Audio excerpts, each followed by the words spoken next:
বাংলার বাড়ি প্রকল্পে যারা প্রথম কিস্তির টাকা পেয়েছেন তারা প্রথম কিস্তির টাকায় কতটুকু বাড়ি নির্মাণ করবেন, বা দ্বিতীয় কিস্তির টাকা পাওয়ার জন্য আপনাকে কি ধরনের বাড়ি নির্মাণ করতে হবে, এবং দ্বিতীয় কিস্তির টাকা আপনারা কবে পাবেন, আর যারা সরাসরি মুখ্যমন্ত্রীর নাম্বারে ফোন করেছিলেন তাদের সার্ভে কবে থেকে শুরু হবে। এই যে প্রশ্নগুলো আমি করছি এগুলো কিন্তু আমার প্রশ্ন না, এগুলো আপনাদের প্রশ্ন। আপনারা আমার ভিডিওতে কমেন্ট করেছিলেন, সেই প্রশ্নের উত্তর দেওয়ার জন্যই আজকের ভিডিওটা আপনাদের জন্য খুবই গুরুত্বপূর্ণ হবে, এবং এই ভিডিওতে আপনারা যে ইনফরমেশনগুলো পাবেন সেগুলো একদম সঠিক ইনফরমেশন। আমি এক এক করে আপনাদেরকে সমস্ত প্রশ্নের উত্তর দেব। তো উত্তরগুলো দেওয়ার আগে আমি চাইবো যারা আমার চ্যানেলে নতুন তারা অবশ্যই চ্যানেলটিকে সাবস্ক্রাইব করে রাখবেন, আর ভিডিওটা আপনাদের ভালো লাগলে, উপকারে আসলে একটা লাইক করবেন। এখন লাইক করতে হবে না, ভিডিও শেষে যদি আপনাদের মনে হয় যে আমি হ্যাঁ সব ঠিকঠাক বললাম তাহলে একটা লাইক করবেন। চলুন এবার আপনাদের যে প্রশ্নগুলো ছিল সেগুলো একটা একটা করে উত্তর দিই। আচ্ছা, প্রথমেই বলি যে দ্বিতীয় কিস্তির টাকা পাওয়ার জন্য আপনাদের কি রকম বাড়ি নির্মাণ করতে হবে, বা কতটুকু নির্মাণ করলে আপনারা দ্বিতীয় কিস্তির 60,000 টাকা পাবেন। দেখুন, বাংলার বাড়ি প্রকল্পে দ্বিতীয় কিস্তির 60,000 টাকা পাওয়ার জন্য আপনাকে প্রথম কিস্তির টাকায় লিন্টেল লেভেল পর্যন্ত বাড়ি নির্মাণ করতে হবে। এটা সকলেই প্রায় কম বেশি জানেন। তো লিন্টেল লেভেল পর্যন্ত আপনারা কোনটা বোঝেন? লিন্টেল লেভেল পর্যন্ত গাঁথনি করে রেখে দেবেন, নাকি লিন্টেল ঢালাই দেবেন? এই দুটো নিয়ে অনেকের মধ্যে কনফিউশন আছে যে কোনটা করলে আমরা টাকাটা পাবো। দেখুন, প্রথমত 60,000 টাকায় ভিত খুঁড়ে লিন্টেল লেভেল পর্যন্ত গাঁথনি করাটাই কিন্তু অসম্ভব ব্যাপার, তারপরে ঢালাই দেওয়া তো দূরেই থাক। তো আপনারা যদি লিন্টেল লেভেল পর্যন্ত গাঁথনি করেন তাতেও আপনারা দ্বিতীয় কিস্তি 60,000 টাকা পাবেন, এবং যদি লিন্টেল গাঁথনি করার পর সেটা ঢালাই দিয়ে দেন তাহলেও কিন্তু আপনারা দ্বিতীয় কিস্তি 60,000 টাকা পাবেন। আপনারা একটা কথা কিন্তু মনে রাখবেন, এই যে বাংলার বাড়ির 1,20,000 টাকা আপনারা পাচ্ছেন, এটা কিন্তু বাংলার বাড়ির আর্থিক সহায়তা, ফিনান্সিয়াল অ্যাসিস্ট্যান্স। তো এই যে বাংলার বাড়ির টাকা আপনাদেরকে সরকার দিচ্ছে 1,20,000 টাকা, এর মধ্যে আপনাদের যার যতটা সামর্থ্য সে কিন্তু ততটা টাকা তার মধ্যে আরো ভরে বাড়িটাকে আরো বড় করতে পারেন এবং আরো সুন্দর করতে পারেন, তাতে কিন্তু কোনো সমস্যা নেই। আপনি যদি মনে করেন একসাথে দুটো ঘর তৈরি করবেন তাতেও কোনো সমস্যা নেই, কিন্তু সঠিক সময়ের মধ্যে আপনাকে বাড়িটা কমপ্লিট করতে হবে, মানে লিন্টেল লেভেল পর্যন্ত গাঁথনি করতে হবে, তাতে আপনি সেকেন্ড কিস্তির টাকা পাবেন। এবার আপনার কাছে যদি মনে হয় যে আমার কাছে এখন টাকা নেই, আমি ভিত দুটো বাড়িরই একসাথে করলাম, দুটো ঘরেরই ভিত একসাথে করলাম, করে একটা ঘর আপাতত কমপ্লিট দেখালাম, তাতেও কিন্তু হবে, কোনো সমস্যা নেই। যখন সার্ভেয়ার আপনাদের বাড়িতে যাবে সে আপনার কাছে একটা ঘরই দেখবে। আপনি দুটো ঘর শুরু করেছেন বলে দুটো ঘরই কমপ্লিট করতে হবে বা দুটো ঘরই লিন্টেল লেভেল পর্যন্ত করতে হবে এমনটা মানে নেই।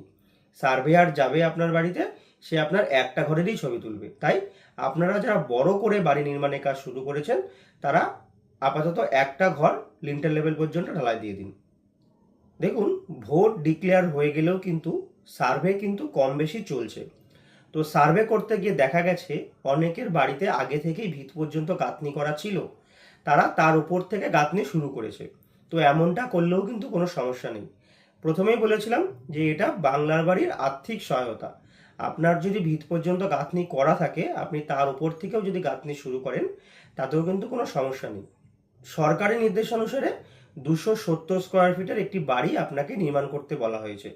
তো 270 স্কোয়ার ফিট বাড়ি নির্মাণ করা 1,20,000 টাকায় কোনোভাবেই সম্ভব নয়।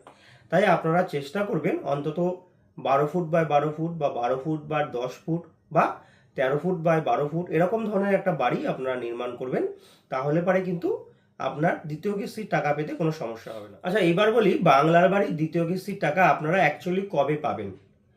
দেখুন, ভোট ঘোষণা হয়ে গেছে, আপনারা জানেন। ভোট চলাকালীন কোনোভাবেই আপনারা দ্বিতীয় কিস্তির টাকা পাবেন না। তো মে মাসের 4 তারিখে কিন্তু কাউন্টিং আছে, মানে গণনা আছে। ভোট পর্ব সম্পূর্ণটা মিটে যাবে, বোর্ড গঠন হবে, তারপরে আপনারা বাংলার বাড়ির দ্বিতীয় কিস্তির টাকা পাবেন। যদি সব কিছু ঠিকঠাক থাকে তাহলে মুখ্যমন্ত্রীর ঘোষণা অনুযায়ী আপনারা মে মাসের শেষের দিকে বা জুন মাসে বাংলার বাড়ির দ্বিতীয় কিস্তির টাকা পাবেন। এইবার আপনাদের মধ্যে অনেকেই আছেন যাদের একটাই মাত্র বসবাসযোগ্য ঘর, ঘরটা ভেঙে ফেলেছে, থাকার মতো আর কোনো ঘর নেই।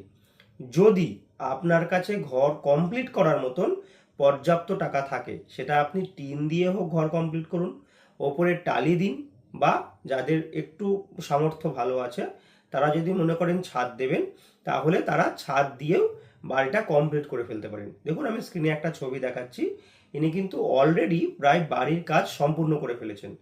তো ইনিও কিন্তু ঘরের দ্বিতীয় কিস্তির টাকা আপনাদের সাথেই পাবেন।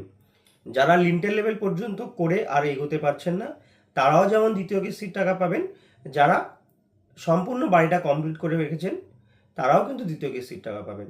তাই যাদের একটু সামর্থ্য আছে, মনে করছেন বাড়িটা কমপ্লিট করে ফেলতে পারবেন, তারা বাড়ি কমপ্লিট করে নিন, তাতে দ্বিতীয় কিস্তির টাকা পেতে কোনো সমস্যা হবে না। এরপর অনেকে কমেন্ট করেছিলেন যে দাদা সরাসরি মুখ্যমন্ত্রীর সার্ভেটা কবে থেকে শুরু হবে। দেখুন সরাসরি মুখ্যমন্ত্রীর যে তালিকা সেটা ব্লক অফিসে এসেছে, কিন্তু তার সার্ভের অর্ডার আসেনি। কিছু কিছু ব্লকে সার্ভে হয়ে গেছে, এটা আমি আগের ভিডিওতেও বলেছি আপনাদেরকে। যেমন আমাদের নদিয়া জেলার নাকাশিপাড়া, করিমপুর 1-2, কালীগঞ্জ, এই 4টে জেলাতে কিন্তু ভোটের আগেই মানে ভোট ঘোষণা হওয়ার আগেই সার্ভে টার্ভে হয়ে গেছে, এমনকি তারা টাকাও পেয়েছে। কিন্তু অন্যান্য সব ব্লকগুলোতে এখনো সার্ভে শুরু হয়নি। বাংলার বাড়ির পিডাব্লিউএল তালিকায় যাদের নাম ছিল, মানে যে সমস্ত ব্লকে বেনিফিশিয়ারি সংখ্যা কম ছিল, সেই সমস্ত ব্লকেই কিন্তু সরাসরি মুখ্যমন্ত্রীর তালিকার থেকে সার্ভে শুরু হয়েছে এবং সেই সার্ভে কমপ্লিট হয়ে তারা টাকাও পেয়ে গেছে। আমাদেরই যেমন শান্তিপুর ব্লক, সেখানে কিন্তু বাংলার বাড়ির উপভোক্তা সংখ্যা প্রায় 8,500। তাই আমরাও সরাসরি মুখ্যমন্ত্রীর সার্ভে শুরু করার অর্ডার পাইনি। তো ভোট পর্ব মিটে গেলে কিন্তু তাদের সার্ভে পুনরায় শুরু হবে এবং আপনারাও টাকা পাবেন। তো আশা করবো আপনারা যারা আমার কাছে কমেন্ট করেছিলেন বা যারা ভিডিওটা দেখছেন, যাদের মনে এই প্রশ্নগুলো ছিল, তারা সঠিক উত্তরটা পেয়েছেন। তো ভিডিওটা ভালো লাগলে কিন্তু অবশ্যই একটা লাইক করতে হবে, আর অনেক শেয়ার করুন, কারণ প্রচুর উপভোক্তা বাংলার বাড়ির ঘর পেয়েছে, তারাও এই ব্যাপারে জানতে পারবে। আজকের মতো এখানেই শেষ করছি, নতুন ভিডিওতে আবার দেখা হচ্ছে।